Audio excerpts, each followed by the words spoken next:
Now, at the age of 24, Cathal McShane appears bound to at least take a crack at life in the AFL. The Adelaide Crows very firmly sniffing around the Tyrone All-Star. That hasn't gone down too well with his intercounty manager, Mickey Hart.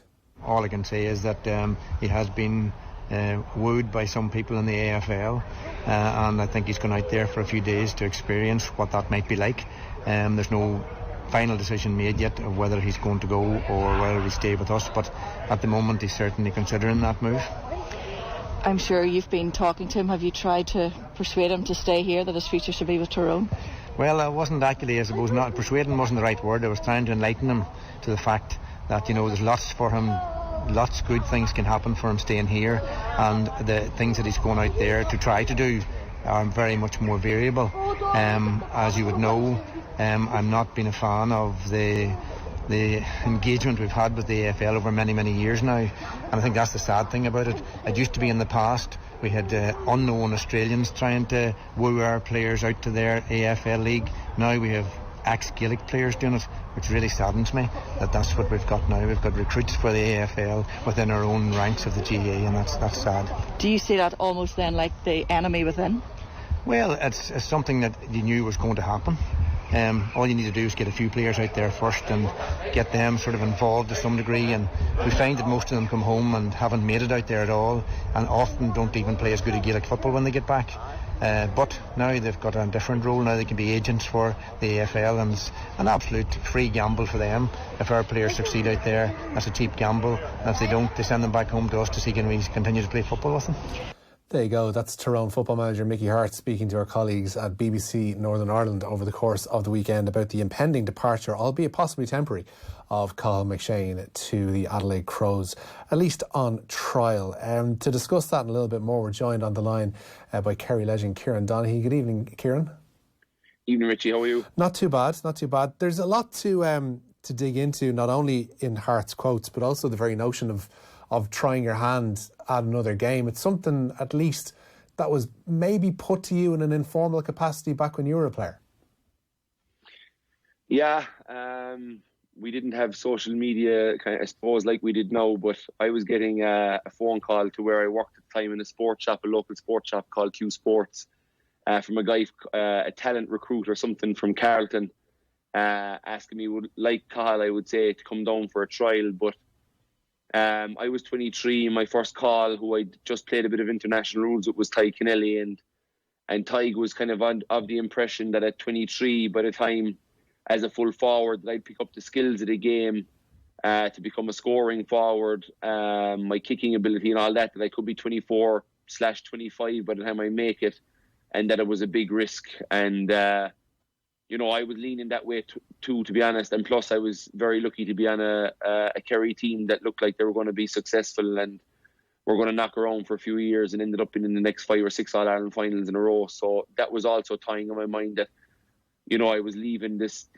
very talented Kerry team to try out for a team in Carlton. And if I'd have got injured or picked up, how would it have worked out? So there's an awful lot of variables for the player to make. And Australia was much further away in 2006 than it is now with FaceTime and Skype and Instagram and Twitter and all that kind of stuff. So the decision for me was kind of to stay at home and I was after a big summer and to try and push on with Kerry. A lot of those variables exist at this end too. I mean, like in 2007, you could very well have done a cruciate, like say a Philip Mahoney injury from a couple of years ago, done your cruciate and broken a bone along with it and seen your career end. Why did it seem more appealing, I guess, to stay here? I just come off the back of an amazing year with Kerry, and it was what I dreamed of all my life, to try and help Kerry win an All-Ireland. And I just wanted to try and do that again, and injury or that side of it never came into my mind. It was just about trying to win more All-Irelands, I suppose, and to try and tap into the emotions that I experienced the year before. And there was obviously talking to Ty, as a friend and a colleague at that stage, was to become an inside forward, a full forward down there. That I would need a lot of work on my physique, whereas you look at Cathal McShane now, he's a physical specimen, at 23 I was very scrawny, wiry, kind of, I would have been easy picked on by the Aussies at that time. Are players generally, from a physical standpoint, more adaptable to that life now than they would have been 10, 15 years ago? I think they are. I think the young players that are coming out now, Richie, are in unbelievable shape. They're in developmental programs since they're 16, 17, even 15. They've been doing their core, they've been doing their gym work, they're all in good shape. It's certainly come on an awful lot in 15 years that I would say that I was that kind of young guy coming out of minor. It's a different kettle of fish now. The guys that are coming out of minor now are in serious shape and know their way around the gym. You've read and obviously heard just there those quotes from Mickey Hart. He's understandably worried about losing one of his key, if not his key player, going into the 2020 inter-county campaign. There seems to be a little bit more to it than that. He hints upon the relationship between the GAA and the AFL and whether that in itself and individuals within that relationship is influencing a flow of players, whether there is one or not, towards Australia. Is there some credence to that from Hart's point of view? I think the Australian Football League is very smart in what they do. There's a lot of basketballers pulled from Canada, from America. They go down to Africa. They go all over the world searching for these athletes that they think they can get to play this game. And there's certain positions where athletic ability rules an awful lot of the sport, and they feel like they can get them to catch up with their ball skills. And I understand where Mickey's is feeling.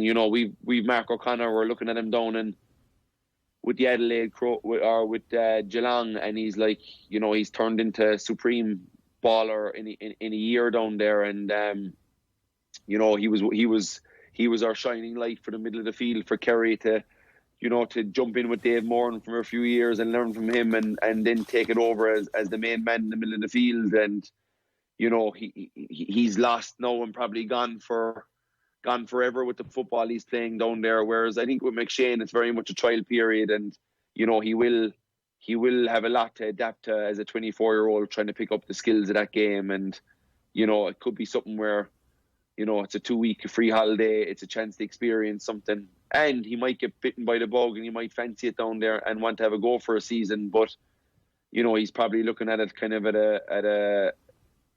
as a chance to nothing here, to chance something for a year. Yeah, like at 24 years of age, I mean, why wouldn't you take the chance to maybe make a bit of money out of something that you're putting a hell of a lot of time into? Quotes from Patrick O'Sullivan, the Kerry County Chairman, from a couple of years ago, saying at the time that the GAA and the GPA need to do more to keep the county's top young players at home. When you read those ESRI reports, for instance, that came out just before Christmas, and the amount of time and the amount of dedication it takes to be an inter-county player, you would understand why you might want to transfer all that time and effort, like literal time and effort, and maybe make a bit of money out of it along the way too. Yeah, it's understandable. It's definitely something where you see a lot of high-profile guys stepping away from the game quite young now, and it's not love of the jersey. It's not. It's the seriousness of it all now, and it's how much, as you said, the time and effort that goes into it was always there. But I think you're under the public eye much more now with everything that goes with it, with the amount of press that the games are getting now. You're under a magnifying glass now when you're an inter-county sports star, and there's the time and the effort that goes into it. But we all don't mind doing that. But it's the extra stuff away from it. It's not being able to do certain things, not being able to organise anything, not being able to, and some guys that runs its course. And but for Cathal, for this opportunity to come up for him at this age, it's probably a now or never thing for him. So I understand 100% why he wants to go down there and give it a go. And on the other side, he's probably looking at the most successful team in Dublin, and he had his cracks at trying to dethrone them and couldn't. And he might see that All Ireland medal is hard got at this stage with how good Dublin are. So he might be looking at it where it's the perfect time to give this a shot. From talking to Tig and from your obviously experience of talking and working alongside Tommy Walsh as well, what was their experience of it? What would their, I guess, advice to young players be? Would they be very well? Obviously, Tig is going to be very much pro. What's Tommy been like since he got back to you now? Yeah, no, I would say if Tommy met anybody now, he'd never take an ounce of his experience back. You know, he went down there. He was just starting to break through. He suffered that very bad injury. But I would say that, you know, how much he developed as a person down there, as a man, you could say he would have done that here too. But, you know, there's something about being thrust out to another coach. You find out a lot about yourself. You're landed into a bunch of extremely ambitious Australians and you're trying to take one of their jobs. So they're going to be gunning for you. So you find out a lot about yourself in that scenario. But you've got such a diaspora down there now of Irish people. And as I said, you're much closer to home with the phone situation and being able to talk to people on a daily basis. And, you know, I remember talking to Tig when he went down there first. He used to have to go on a payphone to ring the bar back at home to talk to his old man, which was, you know, a different story to what the young guys are experiencing now. And, you know, we're seeing a lot of the guys break through very quickly now. And, there's loads of stories of guys going down and not making it. But they had the opportunity and, you know, it didn't happen for them one way or the other. You know, and it's completely up to the person. It's up to where they are in their life, what's going on in their life. You know, have they a girlfriend? Are they married? Have they a really good job? Have they a good financial income going forward? You know, there's a lot of variables going in. And for a lot of these young fellas that are 17 or 18, you know, it's a pretty easy decision to go down and have a go at that stage. For Cathal, it's a bit harder because of his age profile. But, you know, he was such a dominant force and such a great ball winner last year that, you know, you can see the Aussies kind of making a position for him on the field in Aussie Rules. Mm. It's up to him if he's got... Sorry, go on. It's up to him. Obviously, he makes the decision. But the relationship between the AFL and the GAA is a thing I'm curious about, because obviously they've signed up for this new series of international rules tests, which are going to be going on between this year and obviously 2022. It's something that's not going away. But Mickey Hart seems to suggest from his quotes that there's something deeper to the relationship in terms of how talent is maybe spoken to. You know, I would say that there's, I don't know the numbers on it, Richie, but if you went there, there's probably more Irish than anywhere else in the world that comes in, but there certainly is an awful amount of players, rugby players and basketball players from different codes that they also fish out and look for and try and entice down under for this contract. But, you know, them countries or them sports have nothing to do with the AFL. There's no international compromise rules played between them. So I don't know, is the direct correlation between the two codes? You know, was there some genius down in Australia in 1984 or 5 that said, listen, do you know what we'll do? We'll start playing the paddies and we'll take their best players down. I don't know if there was that foresight into it. I'd say it might have been around the lines of see if we can make some money for both codes here and let's see if we can organise a game and mix up the rules. And I would say that'd be more about it. But, you know, these camps that the Aussie Rules set up in Ireland, they set them up in Canada, they set them up in America, they set them up around Africa, in Europe, you know, to entice athletes that can move and that are tall and athletic, to see, you know, if they're not making it at their own code or their own code isn't professional, to entice them down under. One of the things that's been pointed towards in terms of the flow of players heading towards Australia and that relationship between the GAA and the AFL has been the introduction of the offensive mark in football, and whether that's actually made it easier for players to transition towards Aussie rules. It almost seems as if that's the case, and this has been, some kind of scheme that's been elaborately thought of, and that there's been a lot of people involved in the discussion on this, and that has managed to pass Congress without anybody kind of going, oh, well, this is actually an Aussie Rules rule. This is actually going to work quite well for players heading south. I don't know if you buy into that at all, do you? There's a lot of stuff passed through Congress that I wouldn't necessarily be a big fan of, to be honest with you. Yeah, look, it's definitely something. I wouldn't say it makes the transition as a player easier, but I think it makes the scouting of players, a bit easier. But I will say one thing. I think the mark will be used very different in GAA than it will in Aussie Rules. There's a lot more 50-50 balls in Aussie Rules that are put in around the house than I think you'll see in the GAA in the upcoming years. But it wouldn't surprise me in a few more years that people start actually going more route one in around the house and see if they can win a ball, because it's an automatic point. But, you know, the code, the crossover between both codes has always been there because of you know, the way the games are played. There is tweaks here and there, of course, but definitely bringing the mark in will make it easier for scouts that are looking at players like Cathal McShane, a young player that they say could be a star down under, to come in with a contract offer and take a punt on them. If he does go, McShane will be one of just the latest in a number of big name players who've decided for one reason or another that they're not going to be playing inter-county in 2020. I don't know, Kieran, if the list this year seems longer than usual, or if it's just a case that we're, I guess, hearing about it more. But when you see the likes of Oran McNeilish in Donegal, with the likes of Sean Quigley in Fermanagh, Stephen O'Hanlon in Monaghan, Conor McCalliskey already in Tyrone gone, the likes of Mark White who's gone travelling from Cork, with Laois Donaghy and Paul Kingston both opting out. It's not necessarily just that there's a disagreement with coaches. There's there seems to be, in a younger age player, a more wanderlust in them and a need to see other things outside of the GAA in and around that age. Or is there something deeper going on here? It's a tough one, because it's probably a bit of both. I think, as I said, the demands have certainly gone up on your pressures outside of actual just the game day. I think your pressures to be in the gym, your pressure to do your mental prep, your foam rolling.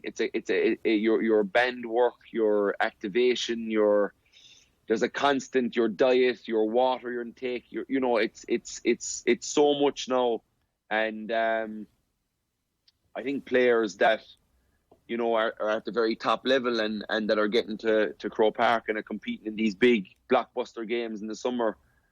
It's certainly worth the kind of effort, I would say. But maybe, and I can't speak for guys, but maybe when you're going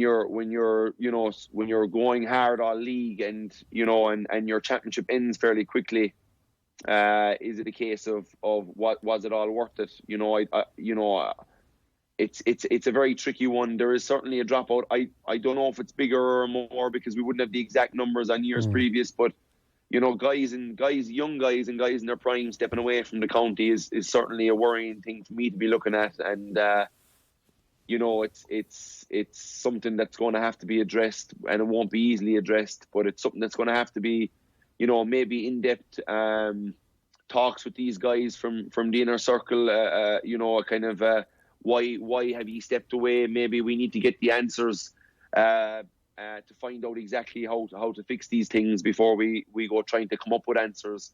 I think maybe talking to these guys and actually finding out, look, listen, what's the root cause of this retirement or this break or this step away? What are the issues? What are you finding hard? Are you enjoying it as much as you did at the start? Or what are the issues here that these guys are stepping away? Because I couldn't imagine myself stepping away at any stage of my career. I absolutely loved it and dragged the last bit out of it. But again, I don't know, is that because I always knew we had a chance? I always knew we were going to be competitive. I knew we were going to be in big games, whether it be in Fitzgerald Stadium in a Munster final or whether it was going to be in, big games in Croke Park. And they're the games you really wanted to play in, you really wanted to peak for.